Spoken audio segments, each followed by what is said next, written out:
Log on, tune in, find out. Another good idea from Cambridge.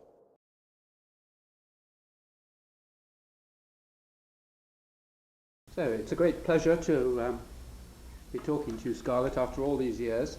And I wondered if we could start. You were born in 1922 in Vienna. Can you say something about your family and your family background? Yes, I was born in Vienna, the youngest child of two elder brothers, and everything I seemed to have just a normal childhood, and I am Jewish, but at first we lived in a district which was almost wholly Jewish, so there wasn't any problem. But my father was one of the early social democrats who was involved in the abolition of the Austrian monarchy, and was one of the early social democrats, and he was an atheist. So I grew up without any Jewish identity whatsoever. All I knew was that I was Jewish, but it didn't make any difference. We didn't celebrate any of the Jewish rituals or festivals, nor of course any of the Christian ones.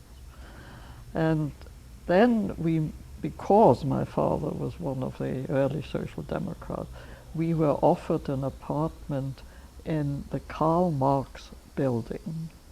Austria actually pioneered council houses, and it was a social experiment. They brought people there right out of the slums and put them into brand new apartments. And it was a success, because very few of them really sort of spoiled the apartments. They really rose to the occasion. And so they also wanted to put a few Jewish families into it. And so we got this apartment, and for us it meant, because in the Jewish district where we used to live, we had a very small apartment. And my father was a commercial traveler by that time in Yugoslavia, so we just was my mother and my two elder brothers, and we moved into this Karl Marx building. And I was obviously had to change primary school. That was in 1930. And so I went to a school in the street. Actually, we looked down from my classroom. We looked down on a house where Beethoven used to live, and opposite the school there was a park which was called the Eroica Park, because Beethoven composed the Eroica Symphony there.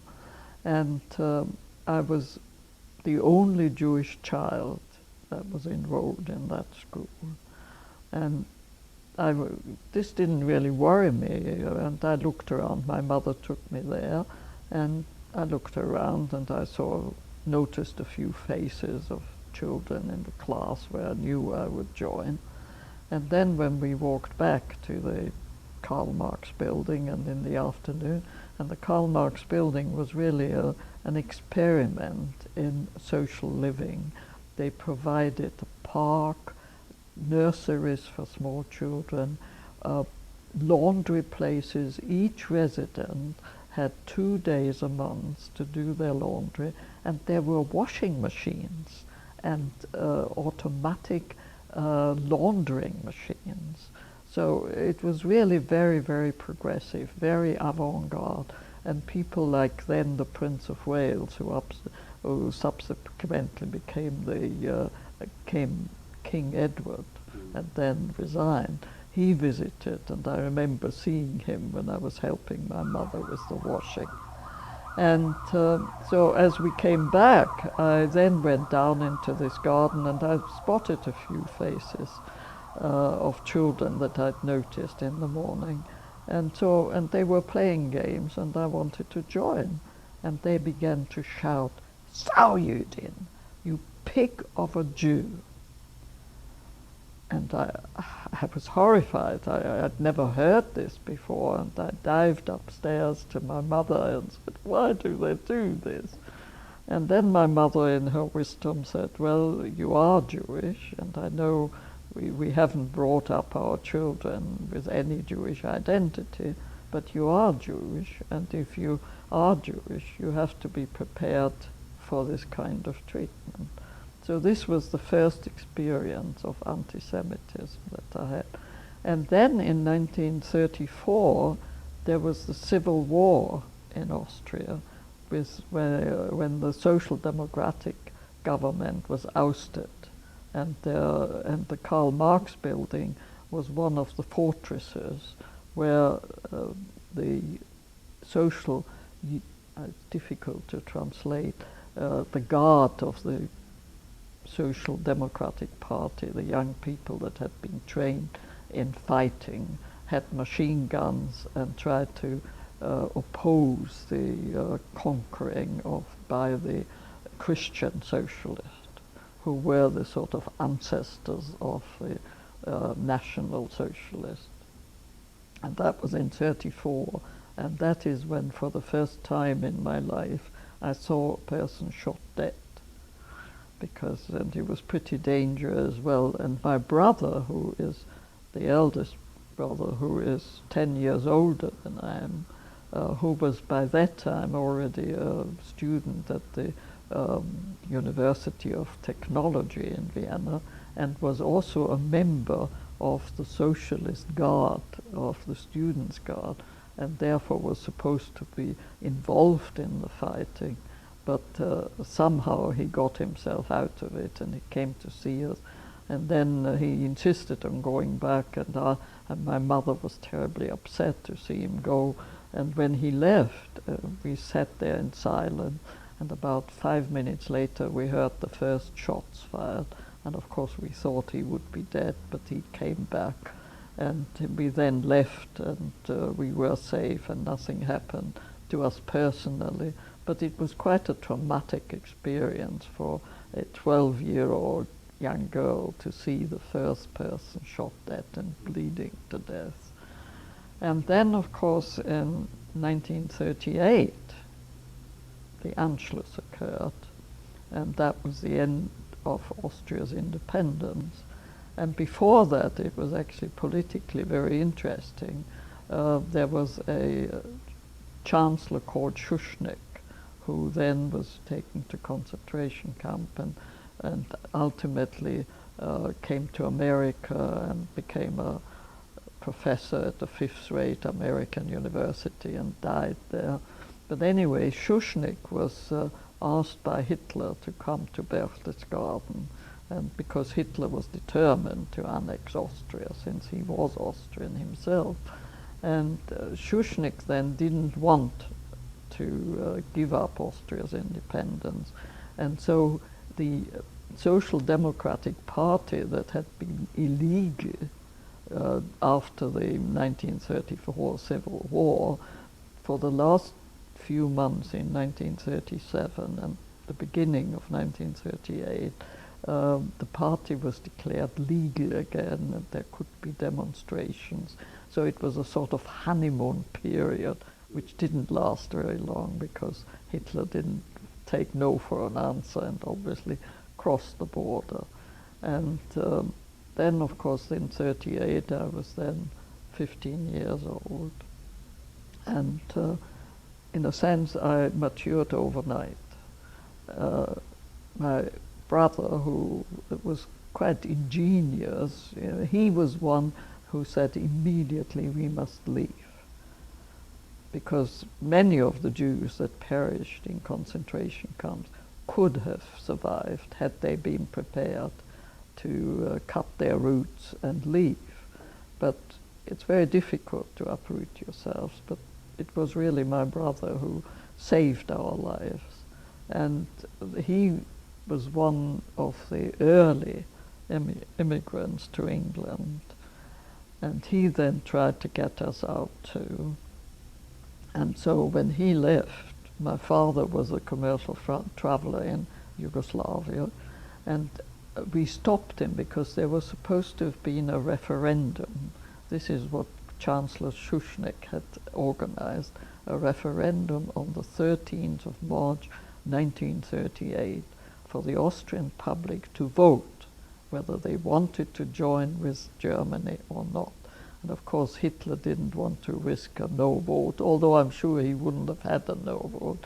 But he didn't want to risk that, though. On the 11th of March, the German troops crossed the Austrian border, and Austria was finished at that time. And my brother then left Austria in end of April 1938. So there was only my mother and another brother who was 44 years older than I, and both my mother and my brother were terribly scared of what was going on. But my elder brother and I, we were much more the same kind of person. We wanted to do things and really try and get out. So when my brother had left, I became acting head of household, which was quite a tall order for a young girl. And I used to dress up in the uniform of the Association of German Girls, and I didn't look particularly Jewish, so I could pass. And this was a fantastic experience, because I saw things which made quite an impression on me at the time. And for instance, the different response to the atrocities to which these Jews were subjected by, on the one hand, the group of Orthodox Jews who looked at their torturers with contempt. They felt they were superior, whereas those assimilated Jews were completely devastated and couldn't take, they had nothing to hold on to. And this has made a very strong impression on me. And of course, we were also the Jewish, I was then at high school in what was a Real Gymnasium, and we were thrown out of school, and the Jewish children were collected in one school, which had been a prestigious school, but the Nazis dismissed all the teachers and substituted young Nazis who had no teaching experience, but they had a history of being supporters of the National Socialist Party. And when we were given our certificates, the teacher who handed them out to us said, "I hope that very few of you will get out of Austria, that you will all perish here. But if any of you will get out, I'm sure you will end in the gutter," which was a very nice thing to hear when you are 15 or 16 years old. And it was at that point in time that I felt that our parents had not done us a good thing in not giving us a Jewish identity, because I felt I was being persecuted for something of which I had never had any positive experience. So, and it was at that point in time that I thought, if ever I get out of here, if ever I get married, if ever I have children, I will jolly well make sure that they will have a strong Jewish identity. So if it happened to them, they wouldn't be as destroyed as I felt inwardly, although outwardly I seemed to manage all right. And I've been giving talks now here, and usually Bill, my husband, who came from very strong Jewish background, and I learned to keep a kosher home once I married him. I would say at that point in time, I drew up a job specification for my husband, and I found him. He fitted my specification ideally. So, can we? This is fascinating, but we better get slowly towards England and anthropology. Did you? At what point did you leave Austria? And well, I left Austria in July '38, and went with my mother to Yugoslavia, where we joined my father, and he was then persecuted there because he was an illegal worker there, and he was then taken to the police and threatened with being sent back to Austria. And then my mother's and my permit, we had visitor's permit, also expired. And at the time, although the Allies post facto said that they cared for refugees, but if you wanted to get a visa, and of course we had passports with a big red J, therefore if you went to any embassy anywhere, you couldn't get a visa. So there we were in Yugoslavia without anywhere to go. And then through, my mother had a sister in Zagreb with whom we stayed. And my uncle then found somebody who heard that Albania, King Zog of Albania, offered tourist visas, and he didn't really care whether Jews came along because he was celebrating his 25th anniversary of his accession to the throne. So we went to Albania. And this actually was my first contact with a developing society, because Albania, and I guess it hasn't changed very much since then, but it certainly was an undeveloped society. And it was a very interesting experience for me. And I was there when, and as we arrived in Albania by ship from Spalato, we were met by two one German, one Austrian refugee, and it seemed by the time that we arrived, there were already 40 refugees there who were supported by the International Jewish Agency, with very little funds, but you could survive. And they lived in a commune, so they welcomed us. And we then joined this commune, and the commune was situated, was the house next to the Durazzo, which is the port of Albania where we were, next to the police station. And then Mussolini, having seen Hitler annex Austria, wanted to annex Albania. And I had been asked to teach German and French to two young girls. I was the only refugee that earned a little bit of money because I was teaching these two girls.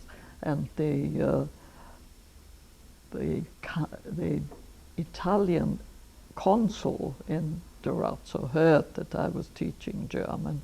So of course Italy and Germany were hand in glove, so he thought he better learns German. So I then was asked to teach him German too, which ultimately saved our life. And so then when Mussolini's troops came ashore, the police station had warned us. We got on quite well with the Albanians. They were actually very wonderful to us. They warned us that on the roof of their police station was the only machine gun, the defense of Albania against the might of the Italian navy and forces. And so if and the Italian would obviously want to destroy that machine gun, and if they missed, we would be hit. So they said, you must leave that house and find some shelter. So we did, and I did my first social survey then, which was very interesting, because we got shelter in one of the large houses, and I went round and asked each one of the refugees what they had taken with. And what was very surprising was that about 80% said that they'd taken their documents, because they were afraid that they would lose their total identity if they didn't have their passports. Anyway, then as the fighting ceased, because the Albanian couldn't defend themselves against the Italian might, then the sort of elders of the refugees held a council and said, well, we must now go out into the street. And we were all resigned that we would be shipped to the German concentration camp. And none of them, so I'd been teaching Italian-speaking Albanian, so in the process I'd learned quite a bit of Italian, And I was the only one who could speak Italian on behalf of us refugees. So the elders decided that we should go up and try and get back to our house there. And I should lead the procession and carry a white handkerchief tied to a stick as that we surrender. And so we did, and we walked very slowly, and there wasn't anybody in the road. And all of a sudden, round from a corner came Italian soldiers and an officer leading them with their bayonets pointing. And when they saw this motley procession coming along, he shouted, "Halt!" So I told my lot to stop. And then he came up to me and said to me, "Who are you?" And I had rehearsed in Italian to say that we are Austrians and German, and I was going to say German Jewish refugees. Well, as soon as he heard me say Austrians and Germans, he threw his arms around my neck and said, "We are friends, you know, Germany and Italy." So I thought it wouldn't be wise to disillusion him, and so he sent soldiers to protect us, to go back to I said we live all together, and so we went back. And by that time, actually, my brother had already got permits for my mother, a domestic permit to come to England, and also for me a trainee permit, because the British Home Office was prepared to allow, because it wasn't so long before the war, it was 1939 by then, and they wanted unskilled labor. So my mother was supposed to be a domestic and I a trainee. And of course with the Italian occupation, the whole thing, you couldn't leave. And the Jewish International Organization paid for the fares or flights if Jewish refugees could show that they had a visa for a safe country like England, they would pay for the fare. So I then went to the French, because we could have taken the plane from Albania. Of course, at that time, planes had to come down and refuel. They couldn't fly long distance. So I went to the French embassy because we would have had to take a plane that would have touched down in France. And the French embassy in 1939, in March 1939, would not allow even that you take a plane that would only stop for half an hour in a French airport for anybody with a big red J to mount it. So that was out. So then I managed to book us a ship that would go from Naples to Southampton. And my brother had said he'd already extended our permits to our visas. And he said, "You must be in England before end of April 39 because I cannot get a further extension." And we still hadn't got a permit for my father. But he said, "You and mother must come because otherwise I can't do it again." So I managed to book on a freighter that was supposed to sail from Naples, I think on the 15th of April, and arrive at Southampton on the 28th of April, so before the end of April. And so my mother and I left my father behind, and we went to Naples, and I had a voucher being given by the agent in Albania for this freighter. And when I turned up as the shipping company at Naples, they said, "Oh, the freighter is a month late." So that was that. So that, and I was then 16 years, and I thought, well, what do I do now? So I sat down on a bench and I looked across, and there was the CIT, which is the Italian tourist office. And so I went there and I told the guy that I showed him we've had visas, the visas we already had in our passport for England. I said, "Can you arrange to get my mother and I to England before the end of April?" And the guy said, "Oh yes, I'll book you on a flight via France." I said, "No, you won't succeed." And he said, "Yes, I will." And I said, "Try." But of course he had to come back and say no. And the only way by which we could get to England before the end of April was to fly via Germany, which I thought was pretty dangerous, and it turned out to be very dangerous. And so I had no option. I had to book that, and I had the money because I'd been given money in case of emergency. And I told my mother we are going to fly to England. And my mother was so shocked. I mean, the whole experience of emigration. I mean, for me, in a sense, it was still an adventure. But for an older person, it wasn't an adventure. It was a disaster. So off we went, and we took the plane, and the first stop was Frankfurt. And it was a KLM, the Dutch airline. So when I got on board, I thought I'd better tell. And before I left, I sent my brother a telegram in London, telling him that we are flying via London, giving him that we are flying via Germany to London, and giving him the time of arrival in London, and saying, if we don't turn up, then you know what has happened. And so we stopped. So when I got on board of the plane, I told the Dutch steward that we are Jewish refugees, and is it possible that we can stay on board when we touch down in Frankfurt? And he said, no, the Germans insist that everybody comes ashore. So when we got there and we saw all these stormtroopers and the flags with swastikas, so we had to go. And I said to my mother was absolutely, I mean, she couldn't stop her trembling. And so we walked to the immigration. And when they saw our passport, they said, "Rückwanderer," returned refugees. And I said, no, we are on our way to England. And I showed him the visa, and he let us go back onto the aeroplane. So I said, fine. And the next stop was Cologne. And again, I reminded the steward that we may have a problem.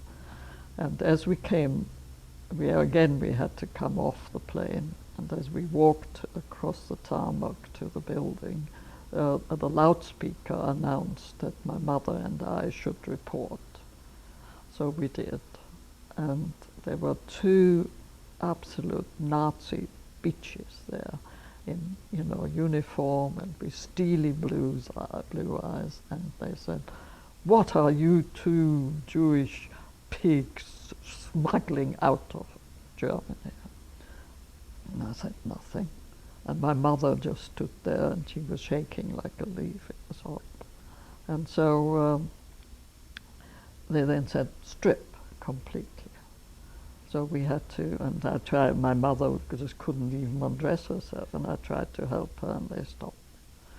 And so we then stood there stark naked, and they looked through every part of our clothes and our handbag, but I mean, we didn't have anything. But what I did have was actually, which I should say, after the conquering of Albania by the Italian, the Italian consul, who I had been teaching German, had become the governor of Albania, and he wanted to continue learning German. So he had given me a letter in Italian with lots of stamps on it, and every day he used to send his big car, and I would go to his building, where he lived, and teach him German. And I had this letter in my wallet, and they found this letter. And when they saw this was full Italian stamps. They said, "What is this?" And I mean, I must say with hindsight, I really am surprised that I was so quick on the ball. But I seem to realize that this may be our saving grace. And so I said, well, this is a letter from the governor of the Italian governor of Albania, and I'm a personal friend, and he knows that I'm on this plane, and if I don't arrive in London, he will also know, and who will have stopped me will get into trouble. And they kept saying, "You're lying." And I said, "Well, if you don't know Italian, go and find somebody to translate it for you." And I was still standing there stark naked. And so one of them went out, and then we were standing there. Maybe it's difficult to, but it must have been at least half an hour. And then she came back and she said, "Get dressed." And we got dressed, and she said, "Well, you can go back onto the plane." And I said, "Our passports," because they held our passports. And I said, "Well, you're jolly glad that we let you all back on the plane. The passports stay here." Well, then I knew without passport we wouldn't be able to get into England.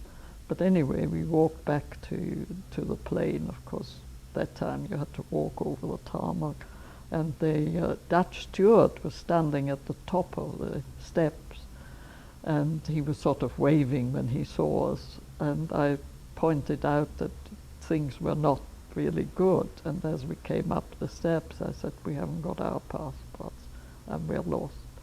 So he said, "Leave it with me," and he went back, and he returned with our passports. So that was a happy ending. And actually he had kept the plane because he told us the plane should have left because it was only due to stop there for about 40 minutes, and we'd been about 2 hours.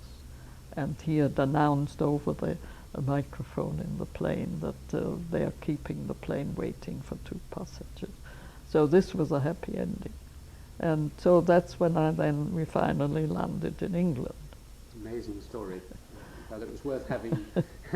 So you arrived in London Airport? On London on Hitler's birthday. And then I had a permit, a trainee permit, and for the first 2 days my brother put us up in a boarding house, and then I was supposed to start work. And he took me, and of course I didn't know a word of English at the time, and so he took me to this hairdresser.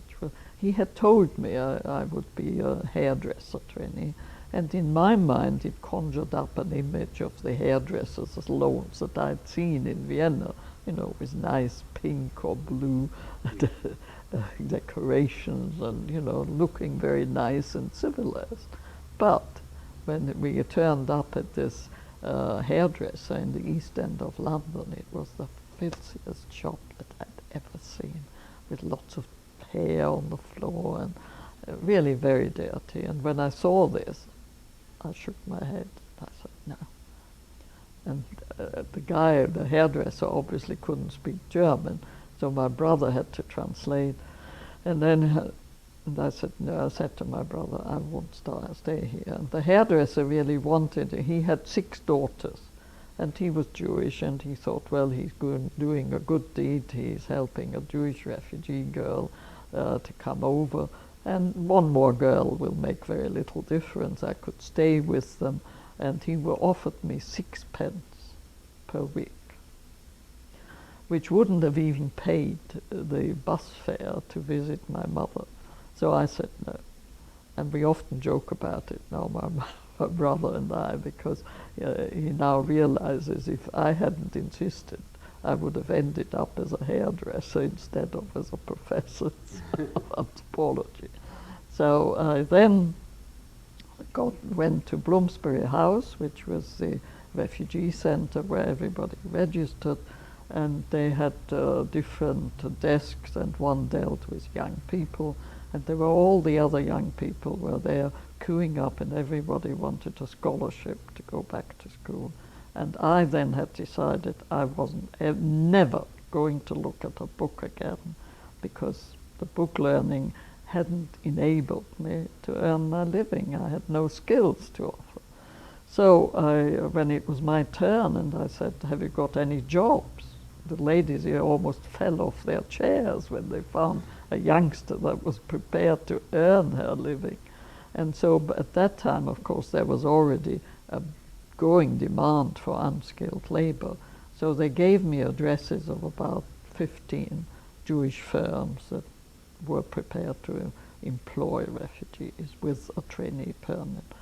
So I came home, and my brother then put down worked out the way I should go from one firm to the other to find out where I would finally end up. And I then ended up as a machinist, making ladies' underwear for M&S, Marks and Spencer, and the firm was in the East End of London. Well, then I continued being a machinist, and then we moved to Manchester because my elder brother left for Australia before the beginning of the war, and the other brother was already in Manchester. So my father also came to England from Albania before the war started. And so we all moved to Manchester, where I was continued being a machinist. By that time the war had started, and I was making soldiers' uniforms and soldiers' dressing gowns. But then by that time I felt I really wanted to study again. It wasn't so bad to read and learn and write. And so during the lunch hour, but then I'd always wanted to become a medical doctor. I'd never really thought of anthropology, but a medical doctor was my ambition and had been my ambition for years and years. And so I thought, well, I couldn't possibly study medicine, but maybe if I studied pharmacy, that would get me near enough to sort of helping people with their health problems. So during my lunch hour, where I was then living in Salford, I went to the Salford Tech, and I saw the head of the pharmaceutical department there. And I said, could I be a part-time student? And he said, yes. And so he kept talking to me, and he assumed that I must be working in a pharmaceutical firm and just wanted to study pharmacy to get promotion. But I had to go back to my machining job, and when I told him that I was a machinist making soldiers' uniforms, he was greatly amused, but he was very impressed, and I enrolled. But then, by that time, the British government had decided to intern male refugees. So my father and brother were already interned on the Isle of Man, and I was living on my own with my mother, who was always very scared when the air raid siren sounded. And I went to night school, and one day when there had been an air raid, and of course they wouldn't allow students to leave the college during the air raid. When it was over and I came home, I found my mother lying unconscious at the bottom of the stairs, and so I had to admit her to hospital, and she had a slight stroke. So then I had to give up going to night school, so that was the end of that. And then 2 years later, again, I thought, well, maybe by that time I had become a costing clerk. First of all, a wages clerk in an ammunition firm, because I felt I was good in arithmetic, and it would be better to have a clerical job than being an unskilled machinist. And so I got this, and so I thought, well, maybe I could become a personal manageress, because there was personal management in that firm. And so I went to the College of Technology at Manchester and asked to take a course in personal management, evening classes. And the head of that department was just starting a 4 years evening classes course in industrial administration, of which personal management was one subject. So he was trying to recruit students, so he convinced me I should take this 4 years course, so I did. And at the end of this, and one of the lecturers, and economics was also a subject of that course, and the lecturer of that course was a fantastic guy. He was an ex-miner, a Geordie, and he had got a trade union scholarship to Ruskin College at Oxford. And from there he won an extramural scholarship to Queen's College, and he got a first in PPE at Oxford. So he was obviously very bright, but he was still speaking with a broad Georgian accent, and therefore the academic establishment didn't really regard him or belonging to them. He was an outsider, he was marginal, and that's why he was teaching night school. And somehow he felt I had talent in economics, and that was the final year of this 4-year course, and he said, "What are you going to do now?" By that time I was the secretary of an export agency. It was already after the war. And so I said, "I don't know, I'll try and get another job maybe." He said, "Well, I think you should study. You should take economics, you're talented."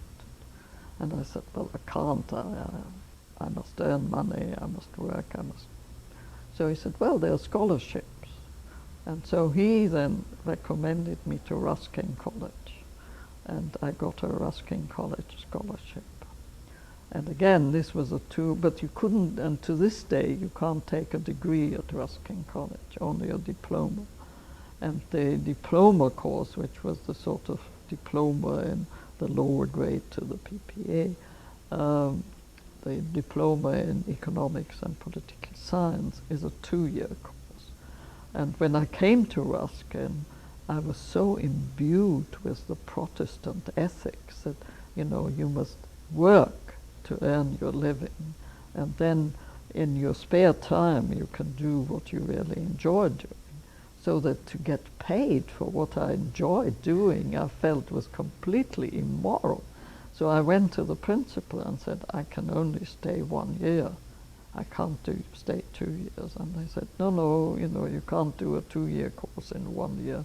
And I said, "Yes, I must." And so I think until this day, I'm the only one who ever did that diploma in 1 year.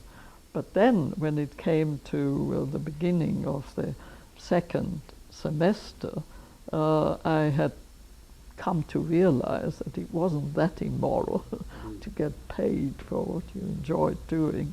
So then I also tried to get a scholarship to university, become an undergraduate.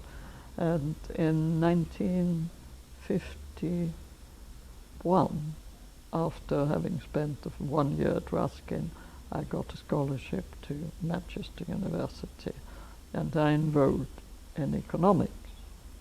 And as in the second year, we had to take a 3-division subject. You had to do 2 subjects out of these 3 different ones. And these 3 subjects were political science, logic, and social anthropology. And at that time, I hadn't a clue what social anthropology was all about. So I then, having taken part of the Oxford Ruskin College diploma, included political science and logic. And of course, I still had to try and support my parents, although I had a scholarship, but the scholarship wasn't enough. So I also had to earn money. So I worked as a market research investigator, and I taught what I'd learned in this course of industrial administration in night school. So I really had to rationalize my time for studying. And so I chose those 2 subjects and didn't try to investigate what social anthropology was all about. But then it turned out that the tutor in political science, our political views were directly opposed. And so I thought, that won't work. And so I thought, well, I must try social anthropology, find out what it was all about. And I went to a lecture that Max Gluckman gave, because at that time he didn't have there was no degree, no first degree in social anthropology.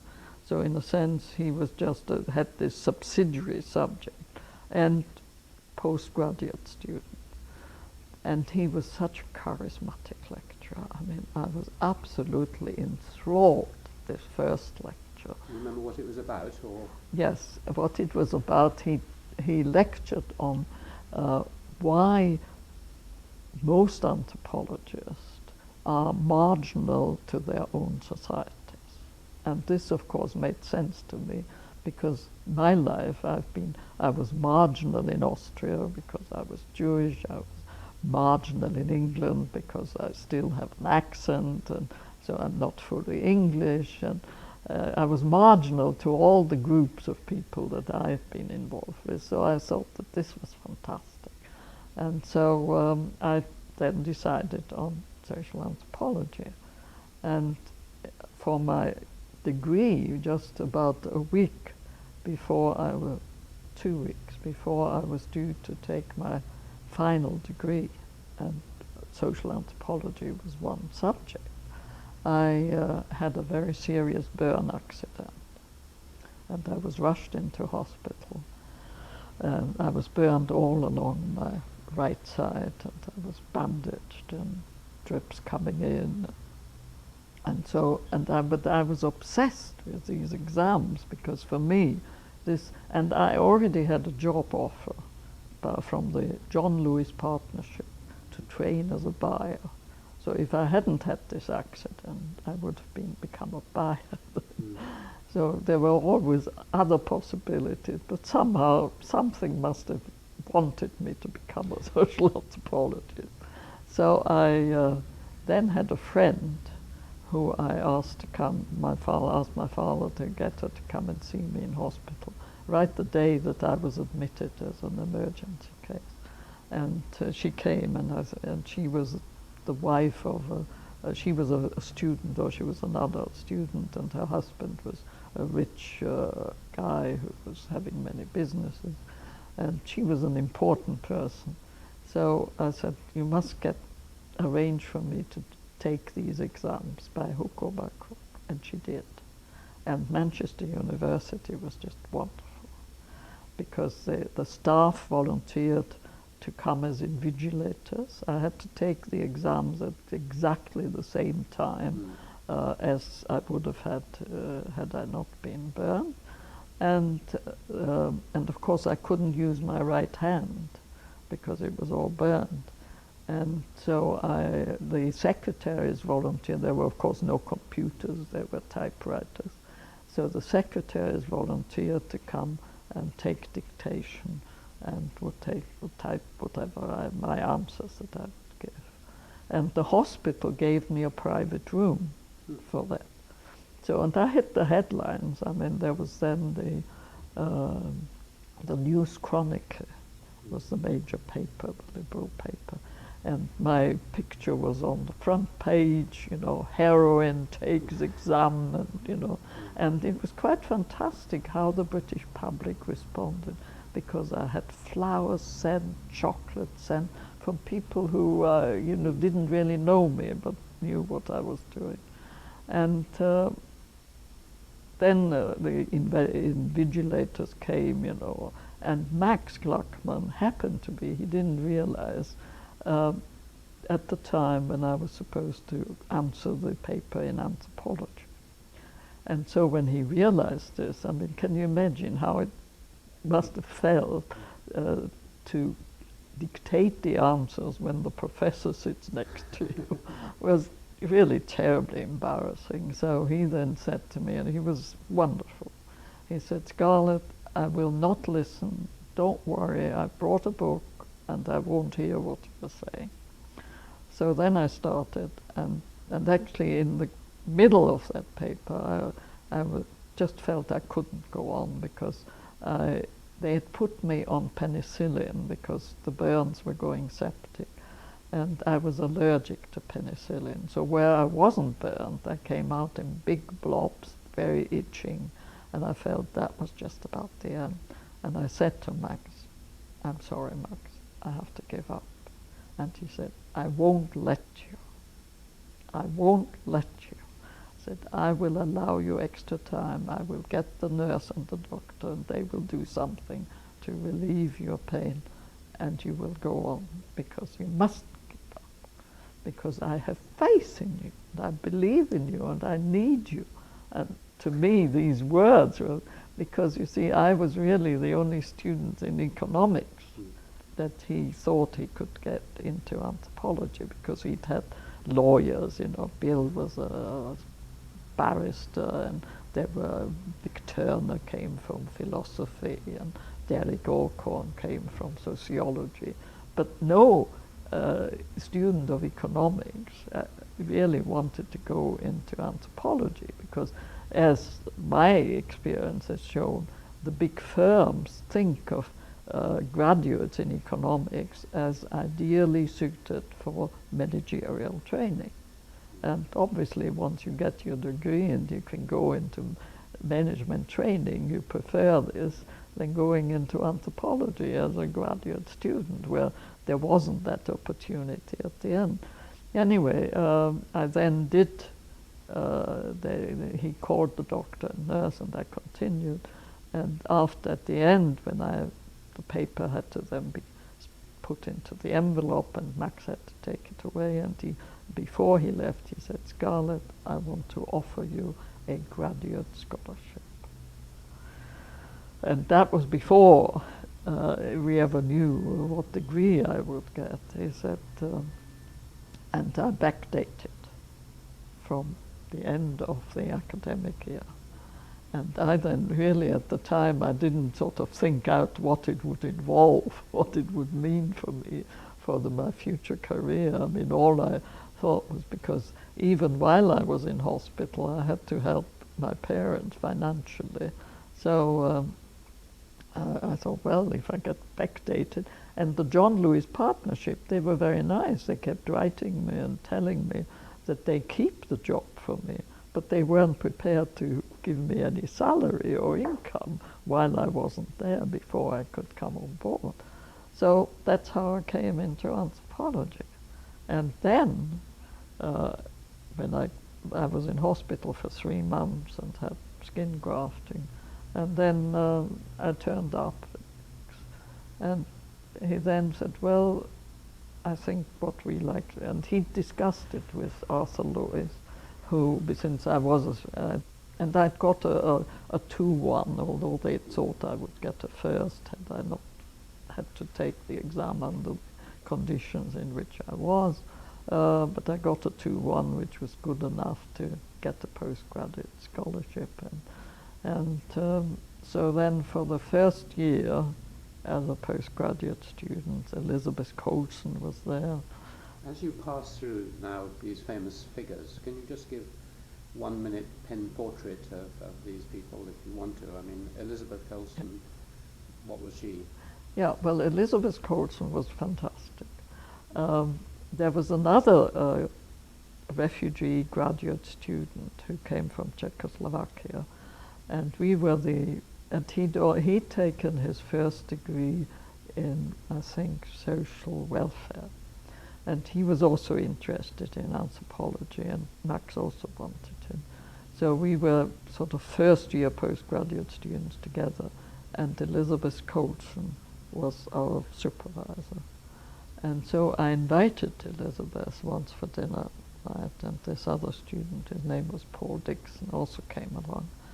And she then said, well, you give me the parameters of a society, and I will develop the society for you. I'll give you a profile of the society. So it was like a game. But now, not so long ago, I used this, I remembered this, and I have now come up in a manual, which I call a manual for culturally adapted market research in the development process, with a concept of key cultural variables. And I'm now training third world trainers of local investigators in compiling a list of key cultural variables and just conducting a few focus group discussions and in-depth interviews, and to know how these key cultural variables operate in the target society in which they focus. And this then enables them to come up with a cultural profile. So in a sense, I've operationalized what I learned from Elizabeth many, many years ago, and I've told her that, and she was quite amused. So, and then during that first year, then Max wanted me to go to Central Africa, where of course he had this connection with the Rhodes Livingston Institute. And again, he'd had all sorts of other graduate students coming from different disciplines, but he hadn't had an economist. So he wanted me to go and do a study of tribal economics. And it never occurred, and somehow Africa didn't really excite me, but I'd always, since I was a little girl, I'd always adored India. India had always been a fairy tale country, and it still is. And as it so happened, M.N. Srinivas was visiting professor at the time at Manchester during my first postgraduate year in anthropology. And there were, I think Sheila Cunnison was also, but we were only two women, and all the others were men. So we were in great demand. And M.N. Srinivas also asked me would I come out for dinner with him to a restaurant one night, and I did. And I said to him, just jokingly, I said, "Can you get me a job as a sweeper in India?" He said, "Why do you want to come as a sweeper?" So I said, "Well, I think that may be the only chance I ever have to come to India." He said, "Why do you want to come to India?" And I said, "Yes, I've always wanted to." He said, "Well, why don't you come and do your PhD studies in India?" And I said, "Well, Max Klackmann he's already got me a scholarship to go to Central Africa." Of course, then it was still Northern Rhodesia. And I said, well, it never occurred to me that I would have the right to choose the area where I should do my study. He said, "Well, you tell him that you want to go to India." He wanted me to come to India. So I did the next day, shaking in my boots. I went to Max and I said, "Max, you know, I've had dinner with Professor Srinivas last night, and he thought if I wanted to come to India, would you agree?" And I must say he was taken aback, but Max was very fair. He said, "Look, Scarlett, for 1 month, neither Srinivas nor I will speak with you, because neither of us should influence you. It's your decision, your future life, and you must decide. At the end of the month, you must come to me, and if you decide India, then I would have to go try and find money from somewhere else." So, and since these two professors were the big guys in the department, and the rest of the graduate students were either with one or the other, I was like an untouchable. Nobody talked with me since the big guys didn't. And so after about 2 or 3 days, I went to Max and I said, "India, please." And he then got me a Rockefeller Research Fellowship to go to India, and Srinivas met me on arrival at Bombay, and he was just wonderful to me. Can you say something about him? Yeah, I mean, of course, he was my Indian supervisor, and he had such a wonderful sense of humor, and he was such a modest guy.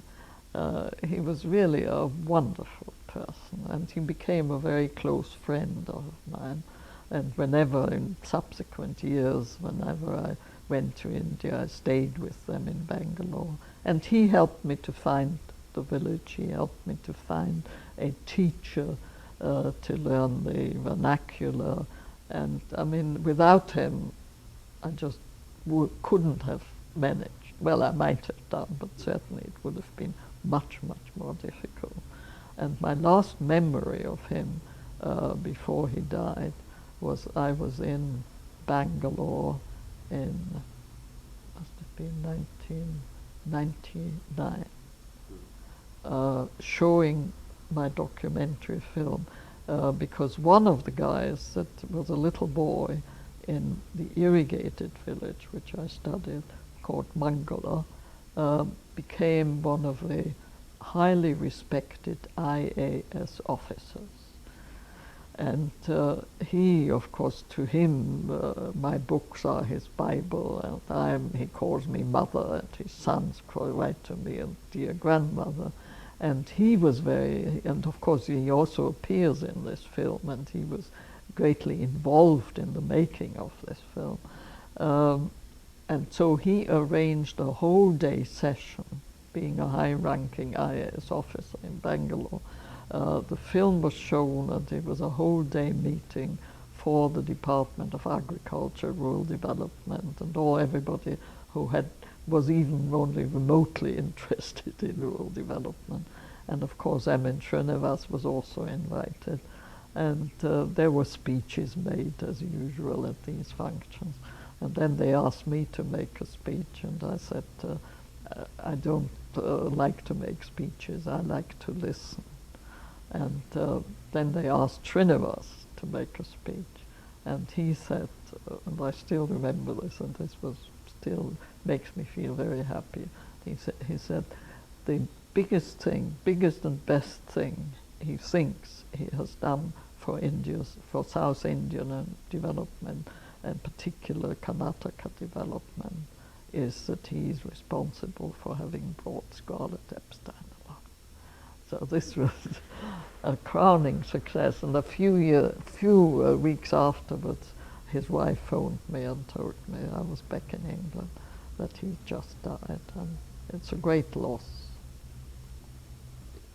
Right, so you had arrived in India to do fieldwork in 2 villages near Mysore. Can you sort of summarize the main findings? It's a very famous study which influenced me a lot, both the methodology and the conclusions, but can you sort of synthesize or give impressions of what you felt when you arrived in these villages? Well, the villages actually have become my home. And recently, when I wanted to have another film made, and the producer asked me, why are you so keen to have these village voices heard? Which is, it's become like an obsession with me. I must get this done, and if it's the last thing I ever do.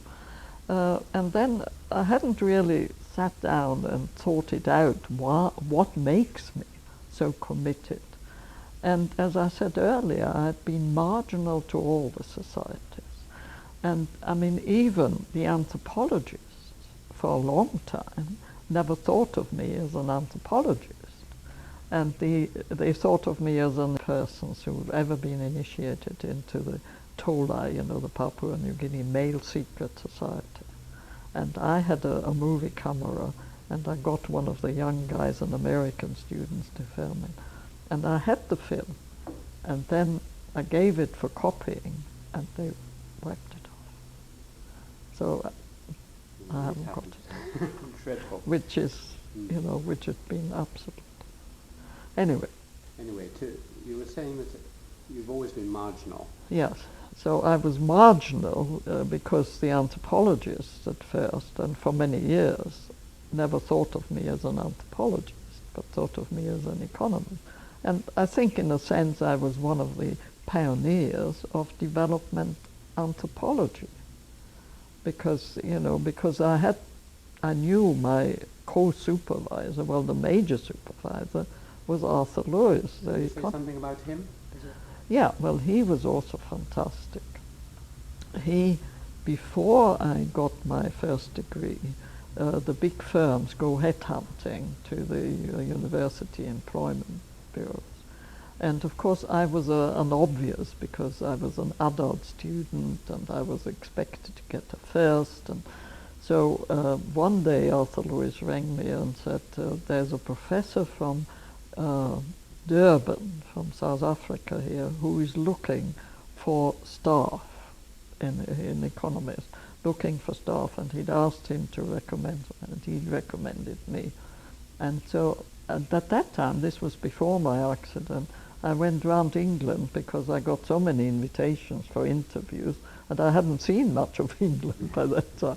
So I met this guy in London at SOAS. He'd got a room there, and he interviewed me, and then he offered me a senior lectureship and I was absolutely in seventh heaven. I could see myself with a first degree stepping straight into a senior lectureship.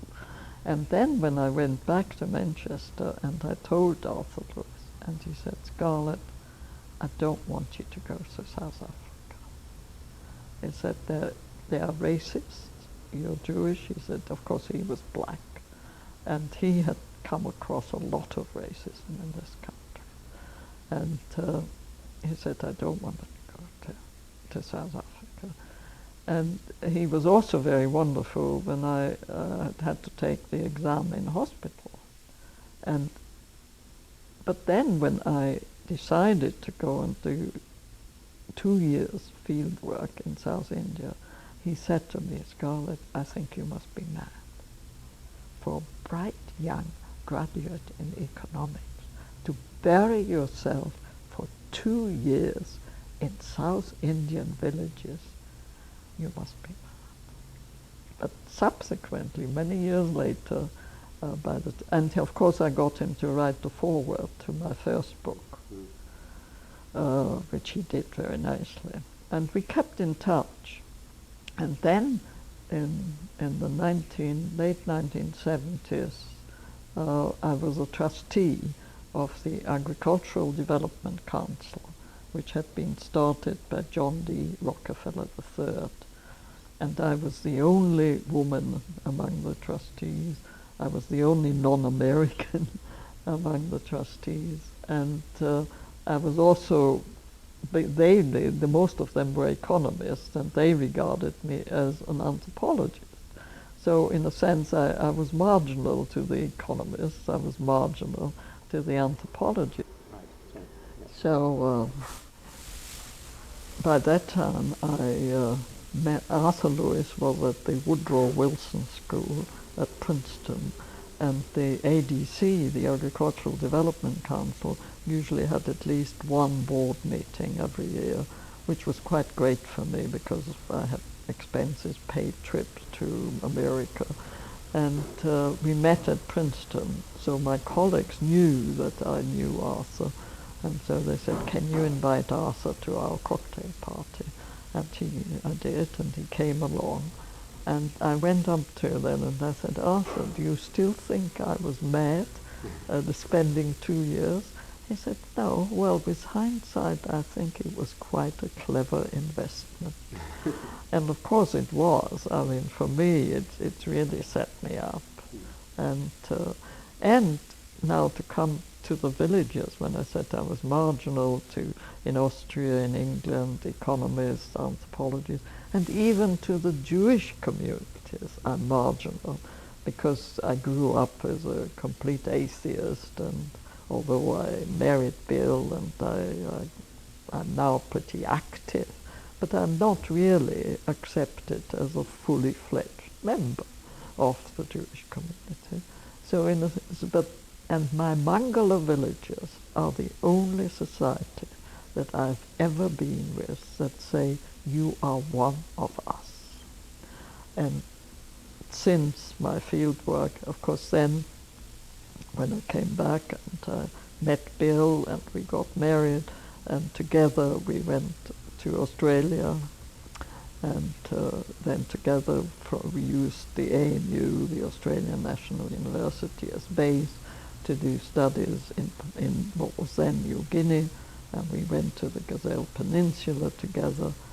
But I've always somehow felt I belonged to this South Indian village. And then when we came back to England, and I joined the IDS, the Institute of Development Studies at the University of Sussex, and we then had 2 professors in the house.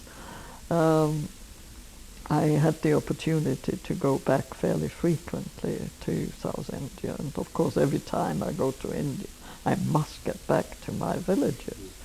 And there are always receptions and garlands and parties and farewell parties. And at the last farewell party, and obviously the film also, I told them they were all film stars now, and when the film came out, the Anthropological Survey of India the director came to Mysore University because we didn't only show the film in Delhi. It was also launched in London at the Commonwealth Institute. And in India, in Delhi, and in Bangalore, and in Mysore, and the director of the anthropological survey came specially from Calcutta to Mysore for the launch of the film. And we then took the film also to the villages. And at a farewell party, I got up and I said, well, you know, I'm now getting old, and this may be the last time that I'll ever be able to be here. And one young guy who wasn't even a thought in his parents' mind when I was there first, got up and said, don't you worry yourself, you will be reborn as one of us. So it's very comforting to know where I'll be in my next existence. So, I mean, the experience of staying in India and in these villages was really not only academically and intellectually very challenging and very satisfying, but emotionally for me, it was also a healing process. I felt at last I belong. How many times have you been to Vienna now? Because you went in the well, original 54. I film. was there from 54 to 56. And then 1970. In 1972, I went back. No, it was 1970. 1970, I went back. And since then, I mean, since we moved back to Sussex in 1972, well, I must have been back at least a dozen times, possibly. Because you went 78 and 93, and then sometimes since then you've been a number of times. Oh, yes, yes. And I will be there again this year. Shortly.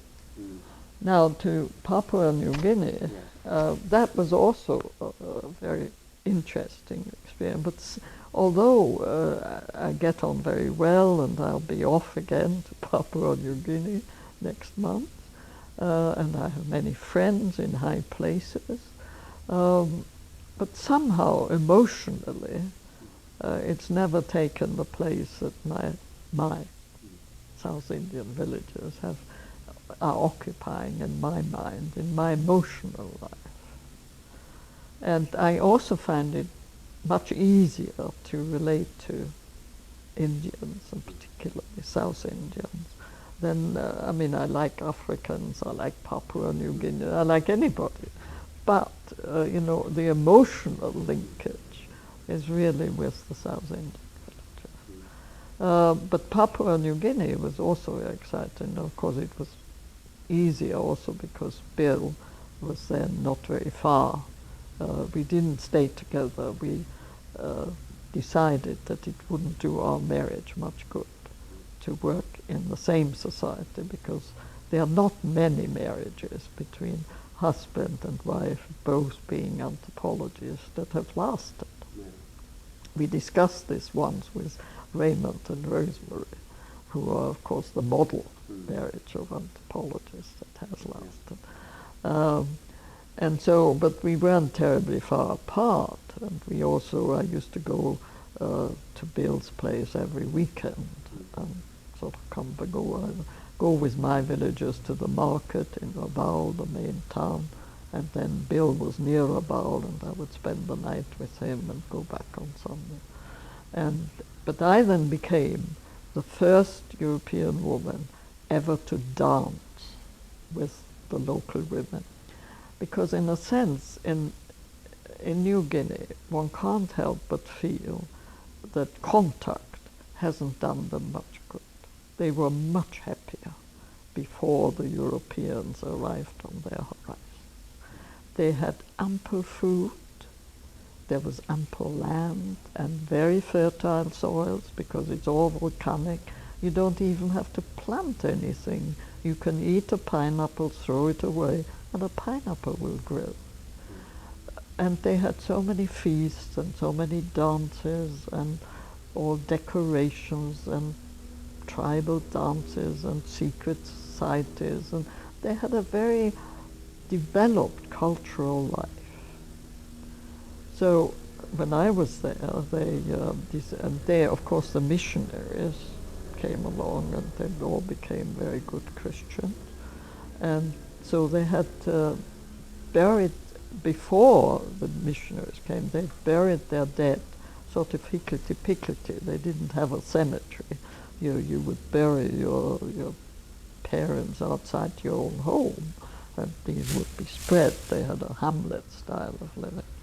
So when the missionaries that came along, and they felt they wanted to have a cemetery, so they were digging up their dead, and it was I found it quite amusing very often when people used to sit over a dead body that they had unearthed. I mean, they didn't bury them in coffins, they just buried the bodies.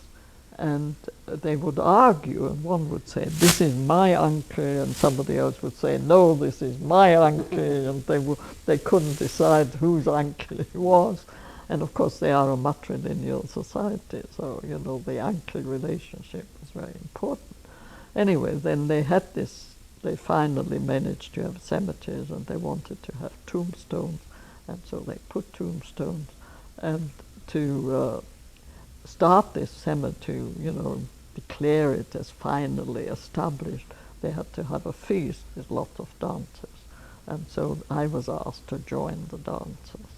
And of course and it's very interesting because they regard the dress which the missionaries actually introduced, because before missionaries appeared, they just had a sort of G-string and nothing at the top. Now the missionaries, of course, they introduced loose blouses and lap-laps, loincloths. And they regard this now as their traditional dress. If you ask them, they said, "That's our tradition." So then they said, well, each dance, there is a choreographer for each dance, and there's also a guy who designs the dress, the costumes for the dance, and everyone gets paid in shell money. And they were actually, before European contact, what I have come to call primitive capitalists. I mean, I wrote a book about them called Capitalism, Primitive and Modern, and they were really primitive capitalists because they had shell money, there was a price for everything, and they even had the concept of a bank and of rate of interest. Because if you wanted liquid because you would store your accumulated shell money savings, you would make coils of shell money. And one such coil would look like a big tire of a truck. And this would be your accumulated wealth. And in one of these coils there might be as many as 1,000 fathoms of shell money. So that was a hell of a lot. And you would then, if you are a rich man, and of course anthropologists know it's the big man system, if you are a big man and you have many such coils of shell money, you then had a house, a hut built, and you would put all your earthly wealth into it. You would put your coils of shell money into it. And so to protect it from theft, you would pay a guy to stand and guard it. And I mean, for instance, Parkinson's 30 years in the South Sea relates that when there were fights between different settlements, and women would run, and of course the big men would then try and save the coils of shell money, and some of the women would carry, and they would have a child either on their back or around their hip, and on the other arm a coil of shell money. And if it meant a decision which to drop, the child or the shell money, the child would be dropped, because you can have another child, but it's very difficult to accumulate a lot of shell money. So they were really primitive capitalists. And to my greatest surprise, one of our Indian colleagues at the Australian National University, Professor Madan, wanted my book on Papua New Guinea to appear in India. And I couldn't for the life of me think why he was interested in. But in India, many of the academics were very left-wing, and quite a number were card-holding members of the Communist Party. But he was a fairly middle-of-the-road academic. And so he was being accused all the time of being a great conservative. And he used my book to show that that the story of Marxian evolution, that you first had slavery and that there was primitive capitalism, that there was never primitive communism, which was Marxist assumption. So that was interesting. And so at this festival to celebrate the beginning of a cemetery in the Hamlet area where I stayed, I was asked to lead the dance. And I then had to get the same uniform as all the other women, which meant a navy Mary blouse, because these are the loose blouses that the missioners introduced, that women can easily raise and breastfeed their babies, and a laplap, a black laplap, and a blue Mary blouse. And I must admit, when I tried it on, Bill and I, we had a good laugh. I looked awful. But then when I came back to my village and I showed them that I'd got the right uniform, they looked at me and my female friends and they said, well, now you look really nice. They never liked me looking dressed in my old style of dress. Is there anything particular you would like to just put on record, either about a particular person like Bill or a teacher or people? Well, I mean, I've said about Bill, yes. He was obviously terribly important. You dedicate, or at least you write a lot about him in the preface to one of your books here. We worked together. Yes, well, I mean, Bill became my mentor. He was my Encyclopedia Britannica, and in a sense, I mean, when he died, I didn't only lose a husband. I mean, we had a very happy marriage, but I lost a partner, a working partner, because we were really very complementary. He was the philosopher. He was extremely widely read. I'd never had the chance to read anywhere near as much as he had. And he was much more theoretically inclined, whereas my sort of background and, the survival strategies that I had learned when I was younger obviously formed my approach.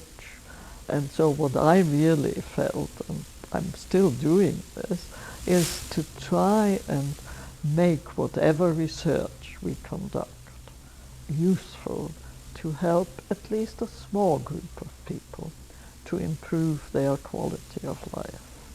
And Bill always gave me the ideas, and I was very good in operationalizing them. So we often had arguments. I always said, before I died, I said, who was going to be remembered? And I always said, I won't be remembered. You have made all the contribution to theory, and I'm just a sort of practitioner. And he always said, yes, but many more people know about you, what you do, than what he's been doing, which is, of course, true, because I write much more popular style.